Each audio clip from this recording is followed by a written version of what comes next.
Are you having a hard time figuring out what to get Dad for Father's Day? Shop now at sportshistorynetwork.com/row1 and save 15% off your order when you check out Row 1 Brand's Vintage Sports Pictorium Gallery. They have America's best sports art. With over 7,200 historic sports prints, you're assured to find something unique for Dad this Father's Day. If he's an NFL buff, check out the 1963 vintage NFL helmet poster. Shop now at sportshistorynetwork.com/row1.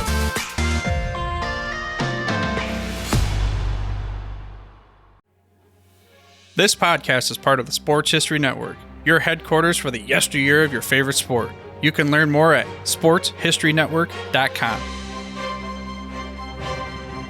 Hello, sports fans, and welcome to another edition of Yesterday's Sports on the Sports History Network. Paul Zimmerman was a Renaissance man of sports. Eloquent, prolific, with a wide range of interests. He's probably best known for his writing in Sports Illustrated. No longer with us, Zimmerman passed away 3 years ago. He began working on a book in 2006, but a series of strokes in 2008 left him unable to finish it. Thankfully, his friend and fellow sports writer Peter King completed the task. For me, Paul Zimmerman wasn't just somebody I read. About 20 years ago, I reached out to him. I told him how much I enjoyed reading his work, and I also mentioned that I was an old-school football fan. I didn't stop there. Audaciously, I shared the names of players on my all-time NFL team. I didn't expect a response, but I got one and more. Zimmerman wrote back to me in a 2-page typewritten letter. Included was a list of his favorite local restaurants. I didn't know until then that Zimmerman and his wife lived but 15 minutes away from me. What I also didn't know at the time was that my letter would lead to a back and forth that I'll always appreciate and never forget. While Zimmerman and I agreed on many of our all-time selections, Zimmerman had other strong opinions. For example, he believed that you should only choose players you saw play the game. He also didn't put much stock in how many times a player made the Pro Bowl, which he saw as a popularity contest. I learned that Zimmerman began charting games and evaluating players in 1947.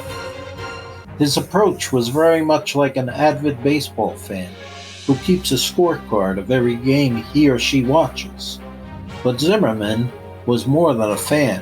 He was a student of the game, having played the game at Stanford and Columbia universities, and later in a semi-pro league.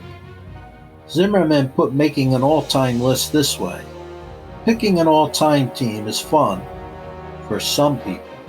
I take it very seriously. So where did Zimmerman and I settle? At quarterback, he chose Johnny Unitas as the best quarterback under the old rules, and Joe Montana as the best under the new rules. We agreed there. Zimmerman then chose Otto Graham as number 3, while I chose Sammy Baugh as my number 3. I have Graham as number 6. In truth, both players were before my time, so I made my choices based on what I've read, researched, and seen in films. At running back, Zimmerman picked Jim Brown as number 1. I did not argue there, but I also gave him a list of the greats I'd seen in action: Walter Payton, Eric Dickerson, Emmitt Smith, Barry Sanders, and Tony Dorsett. They were all top-notch backs, he said, but anyone can make a list of great backs. You need to break it down and be more specific. He had Marion Motley as his number 1 fullback, a player who was not only a punishing runner, but a great blocker too. Perhaps the best of all time at picking up the blitz. Hall of Fame coach Weeb Eubank put it this way: Motley took the romance out of the blitz. Earl Campbell was his choice as the best short yardage back, while Hugh McElhenney ranked number 1 as his best third down back.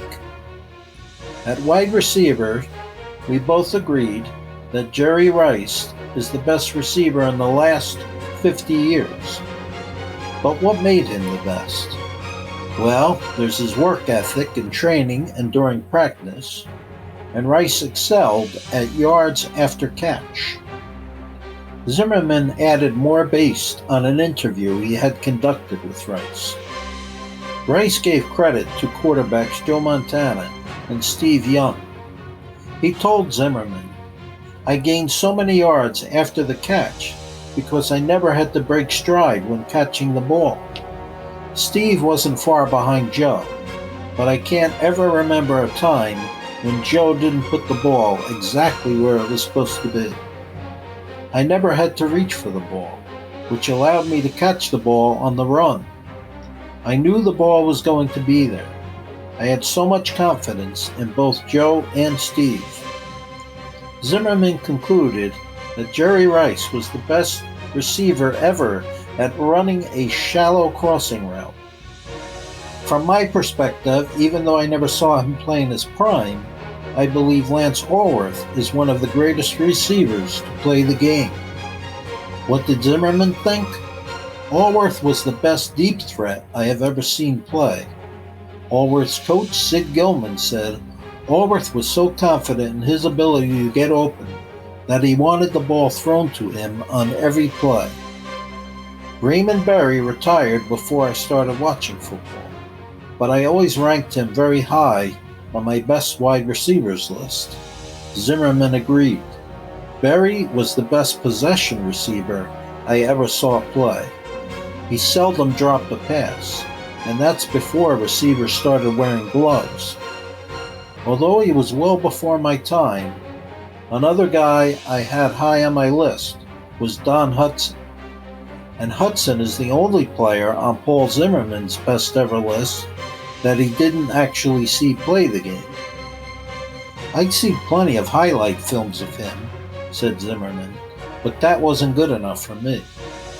So I flew out to the Green Bay Packers facility to see actual game footage of Hutson. I couldn't believe what I was seeing. The guy was making circus catches and putting up numbers that no one else at that time was even close to matching. Like most players of that era, he also played defense. He was an excellent defensive back, and he sometimes lined up at defensive end. One position where we disagreed was at tight end. My top 4 were John Mackey, Mike Ditka, Kellen Winslow, and Jackie Smith. Zimmerman wouldn't have it, though. Dave Casper was better than all of them, he said. He never dropped the ball and was an outstanding blocker. His career average, 13.8 yards per catch, higher than almost any tight end playing today. He ranked John Mackey as a close second. In part 2, we'll go over the best offensive and defensive linemen. This podcast is part of the Sports History Network, your headquarters for the yesteryear of your favorite sport. You can learn more at sportshistorynetwork.com.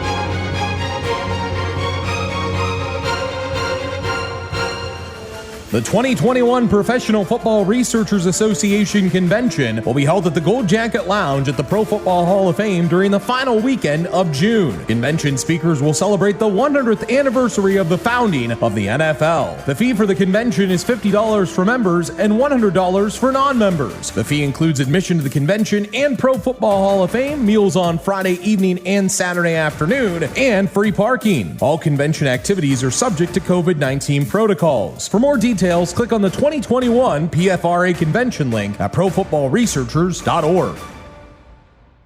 We here at the Sports History Network proudly partner with 26 podcasts, all revolving around the history of sports. But did you know that many of our hosts were sports history authors way before they started their shows? It's true.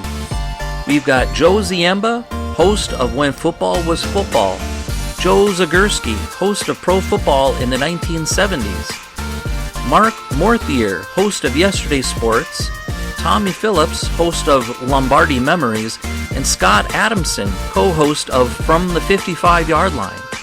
All these authors have many books for you to choose from. To check them out, go to our website at sportshistorynetwork.com/sportshistorybooks. Pick up your copy today.